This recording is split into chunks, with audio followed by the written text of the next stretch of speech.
আজ বিশ্বজুড়ে পালিত হচ্ছে বিশ্ব নবী দিবস। আজ প্রিয় নবী হজরত মুহাম্মদের জন্মদিন। প্রতি বছর এই দিনটিকে বিশ্ব নবী দিবস হিসেবে পালন করা হয়। এই বছরও দিনটি শান্তি শৃঙ্খলার সাথে দিকে দিকে পালিত হলো। বিশ্ব নবী দিবস উপলক্ষে কাকচায় শোভাযাত্রায় অংশ নেন হাজার হাজার মানুষ। শোভাযাত্রায় 8 থেকে 80 বয়সের সকলেই অংশ নেন। শোভাযাত্রায় ইসলাম ধর্মাবলম্বী মানুষরা ছাড়াও সকল ধর্মের মানুষ যোগদান করেছিলেন। শোভাযাত্রা পানাগড় গ্রাম থেকে শুরু হয়ে পানাগড় বাজার, দার্জিলিং মোড় ঘিরে পানাগড় শোভাযাত্রা শেষ হয় আবার পানাগড় গ্রামে। শোভাযাত্রা থেকে উদ্যোক্তা পিরু আলম খান বলেন, ধর্ম যার যার, উৎসব সবার। তাই দুর্গাপুজো যেমন মহা ধুমধামে পালিত হচ্ছে, তেমন নবী দিবসকে সামনে রেখে তারাও মহা ধুমধামে এই দিবসটি পালন করছেন। শোভাযাত্রাকে সুষ্ঠুভাবে এগিয়ে নিয়ে যেতে সমস্ত জায়গায় কাকসা থানার বিশাল পুলিশ বাহিনী উপস্থিত ছিল। পানাগড় গ্রাম থেকে নিয়ে পানাগড় বাজার হয়ে দার্জিলিং মোড় হয়ে পানাগড় গ্রামে শেষ হবে। প্রায় 1000-3 লোক আছে।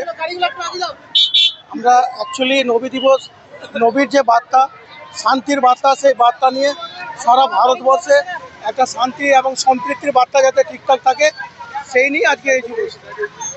কি বলবেন? সবাই ভালো থাকুন, সুস্থ থাকুন, সম্প্রীতি বজায় রাখুন, ভারতবর্ষের ঐক্য বজায় রাখুন এবং সারা পৃথিবীর মানব সম্প্রদায় সুখে শান্তিতে এবং সম্প্রীতির সঙ্গে থাকতে পারে। এইটাই হচ্ছে আজকের দিনের বার্তা। কোথা থেকে কোথা পর্যন্ত যাবেন আপনারা? আমরা এখন যাবো পানাগড় গ্রাম, দার্জিলিং মধ্যে পানাগড় বাজার থেকে পানাগড় থেকে বেরিয়েছি দানবাবার থেকে। আমি পিরু খান।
ना पसंद है,